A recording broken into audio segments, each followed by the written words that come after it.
Anak, aalis lang ako Maglinis kayo dyan. Bye, Nay!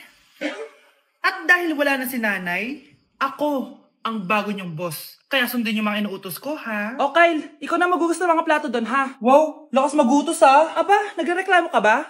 Brianna, walisin mo yung mga kalat dito. Pwede ikaw naman. Walasin ko mukha mo eh. Ano sabi mo, babae ka? Hoy, ikaw, Miguel. Ikaw gumawa ng assignment ko, ha? Ang lala ng babaeng to. Sa bobo pa papagawa ng assignment. Matutulog lang ako, Dapat pagkagising ko. Tapos na lahat yan, Nakakainis si ate. Sobrang tamad na. Dami pang inuutos. Ano magagawa natin? Favorite kasi ni nanay yan Isumbong na natin niya kay nanay. Hindi pwede inaalipin niya tayo ng ganito. Anong isusumbong, ha? Akala niyo hindi ko kayo naririnig? Magtrabaho kayo doon! Tama na, ate! Sawang-sawa na kami. Puro kautos. Malinaw naman sa inyo, di ba? Na pag wala si nanay, ako ang boss. Sinong boss? Ha? Wala, nay. Actually, kakatapos ko lang maglinis ng bahay, Luh, sinungaling. Scarlett, huwag mo na ako lokohin. Hindi naman talaga ako umalis dito. Sinisigurado ko lang kung naglilinis talaga kayong lahat.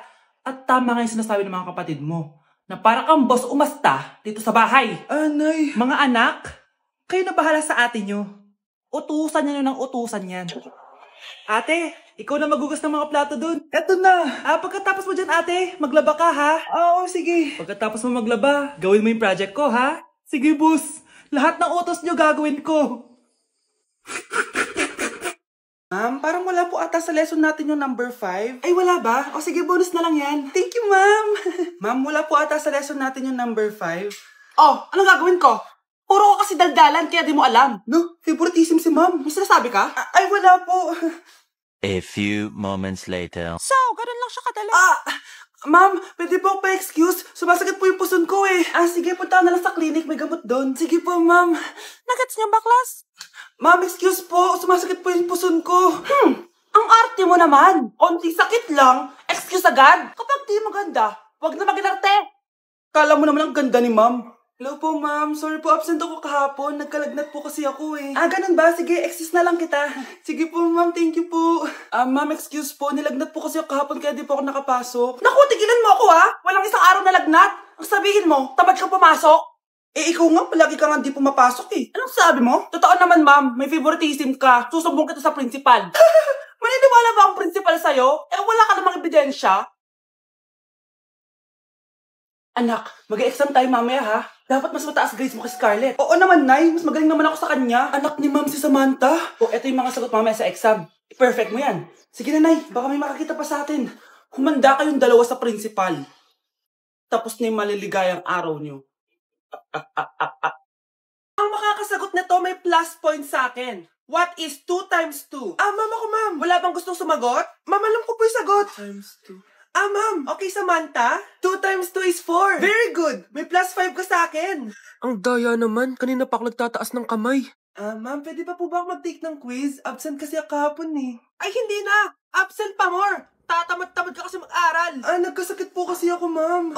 Anong gagawin ko?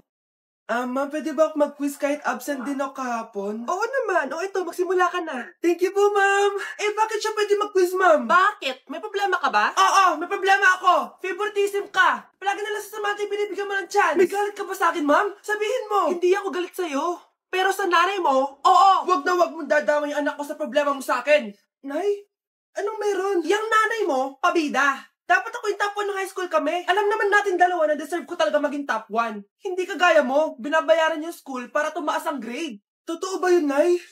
Sinungaling ka. Mana ka naman para sa nanay mo, Samantha. Nga pala, alam na ng principal yung pagiging favoritism mo. Good luck na lang sa'yo, Ang bago nating top 1 ay si Samantha. Ang galing mo, Samantha. Naku, basic lang yan. Paano nangyari yun? Pasado kayong lahat. Pero may isang bagsak. Si Scarlett, halatang favorite mo si Samantha. Pares lang kami ng average. Paano ako bumagsak? Di ba sinasagot mo ako? Di bagsak ka ngayon? Manda ka sa akin. A few moments later. Class, mag-behave kayo. Nandito yung principal natin. Magandang umaga, class. Kamusta yung bago nating teacher? Gusto ko pong i-report yung teacher na yan dahil may favoritism po yan. Favoritism? Sinungaling ka, Scarlett! Mabait sa amin si ma'am! Opo, ma'am! Mabait po ako sa kanila! Pantay-pantay lang po yung tingin ko sa kanila! Huwag mo na pagtakpan nanay mo, Samantha! Hala, OMG, magnanay sila. Ma'am Principal, pagpasensyahan niyo na siya. Baka di niya alam yung sinasabi niya. Meron ako ebidensya dito na nagpapatunay na binigyan ng sagot ni Ma'am si Samantha. At tinawag ng nanay si Ma'am. Bawal to sa school natin Kayong dalawa, mag-usap tayo sa principal's office. Ma'am, magpapaliwanag po ako. Ang bago nating top 1 ay si Scarlett. Yes, Scarlett, deserve mo yan. Marami pong salamat, Ma'am Principal. Alam mo, buti na lang hindi mo na-teacher yung nanay mo. Anong sabi mo? Hindi mo ba alam na magkapatid kayo ni Samantha? Iisa lang kayo ng nanay. Grabe na talaga panahon ngayon. Bakit po, Nay? Tingnan mo itong nakita ko. Bata, puro cellphone, namatay. Fake news lang yan, Nay. Basta, huwag ka man lang mag-cellphone. Akin na yan. Sige po, Nay. A few moments later. Anak, grabe talaga. Bata, patay dahil sa food poisoning. Anak, huwag ka muna kumain. Akin na yan. Sige po, Nay. Gutom na ako. Soft drinks na lang ako. Yung dati nating kapitbahay, anak. Namatay dahil sa soft drinks. Huwag kang iinom yan. Sige po, Nay. Magtutubig na lang ako. Anak! Anak! Tignan mo to. Bata, uminom na nakakalasang tubig. Namatay! Huwag kang iinom yan. Sige po, Nay. Matutulog na lang ako. Anak! Bakit po, Nay? Anak, ang dami na babangungot ngayon. Huwag kang matutulog, A few moments later. Nay, nanghihina na po ako. Yan na nga ba yung sinasabi ko Tingnan mo ito nakita ko. Bata, nakalanghap ng nakakamatay na amoy. Patay! Anak, huwag ka munang huminga. Anak, huwag ka munang tumingin. Anak, huwag ka munang lumabas. Anak, huwag ka munang mabuhay. Ay, mag-face-to-face class na daw kami bukas. Ay, buti naman, nabawasan yung mga tamad dito sa bahay. Kaso, Nay, buntis ako. Malapit na akong manganak. Ha? Alam ba naman yan, anak? Buntis ka pala, di ko alam. Anong gagawin ko, Nay? Kaka-cellphone mo yan O sige, kakusapin ko teacher mo. A few moments later. Pasok po kayo. Ma'am, makikiusap po sana kami. Nay, manahimik ka dyan. Tungkol po saan? May tumor po kasi sa tiyan yung anak ko, ma'am. Hindi po siya makakapasok sa school. Ganun ba? O sige, i-accept ko na lang siya. Salamat po, ma'am. Tara na, anak. Ang sakit na tiyan ko. Anong nangyayari? Wala po to, ma'am. Nay, manganganak na ata ako. Ba't ngayon pa? Umiri ka. Ano ba naman yan? Sige, ire. Ayun na, malapit na. Akala ko ba tumor? Ayun na. Grabe na talaga yung mga bataan ngayon. Nagsisibuntisan na. Anak, kumising ka na. Christmas party niyo na. Christmas party na namin, Nay. Sana maganda yung regalong matatanggap ko mamaya. Kumain ka na dyan, anak, ha? Anong meron, Nay? Bakit ang dami pong pagkain? Siyempre, anak, malapit na magpasko. Tara, kain na tayo. Niluto ko lahat ng favorite mo. Talaga, Nay? Hay, sana palagi na lang Pasko. Ay, may nangangaraling ata. Wait lang, anak. Nangangaraling po. Ang seselage awetan na witang hando sa nga ng Pasko malapa joy. Merry Christmas po! Galing mo naman! No, ito, 10 pesos. Ayan na! 10 pesos? Ang ganda ng boses ko tapos 10 pesos lang bibigay mo sa akin? Alis na nga ako, kuripot mo. Wow, demanding pa. A few moments later. Okay, class, mag-exchange gift na tayo. Wow, ang bango neto, thank you. OMG, bagong bag. Alam mo talaga yung gusto ko, Thank you.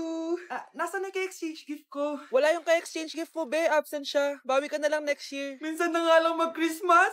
Absent pa siya. Okay lang yan, be. Huwag ka na umiyak. Paano na yung gift ko? Oo, anak. Ba't malungkot ka? Wala ako natanggap na regalo, Nay. Absent yung kay-exchange gift ko. Eto. Para sa'yo, anak. Merry Christmas! Para sa akin to, Nay. Thank you. Akala ko wala na ako regalo ngayong Pasko. Siyempre naman, anak. Makakalimutan ba kita? Wow, ang sweet niya naman, Mare. May fruit salad ba kayo? Pingi ako. Breaking news! Mag-end of the world na mamaya! Mag-end of the world na! Mga anak! Sabihin niyo na sa akin lahat ng mga sikreto niyo! Nay, ako po yung nagnakaw ng 1,000 sa pera mo! Kaya pala wala na akong pera sa pitaka ko? Nay, may jowa ako! Oh, ano naman? 5 sila. Ha? Paano mo na kaya lahat yon? Nay, ang baba po ng mga grades ko ngayon. Huwag ka po sana magalit sa akin. Okay lang yun, anak. Ano ba grade mo? 95. Okay na yun. Ako nga 75, masaya na ako eh. Nay, hindi po ako straight. May boyfriend po ako. Matagal ko nang alam, anak. Tanggap kita. Thank you, Nay. A few moments later. Mare, mag-end of the world na pala. Oo nga, Mari. Nakakatakot. May kailangan kang malaman, Mare. Ha? Ano yun? Ako yung kabit ng asawa mo. Ha? Walang hiya ka. Salamat ka, mamamatay na tayo. Kaya pinapatawad na kita. Breaking news. Fake news lang pala ang end of the world. Yun lang. Salamat, fake news lang. Darling, kamusta kayo? Bakit, darling? Manluloko ka! Akala mo di ko alam na kabit mo yung kapbahay natin! Lumayas ka dito! Patawarin mo ako, darling! At least hindi tayo mamamatay! Dahil akong papatay sa'yo!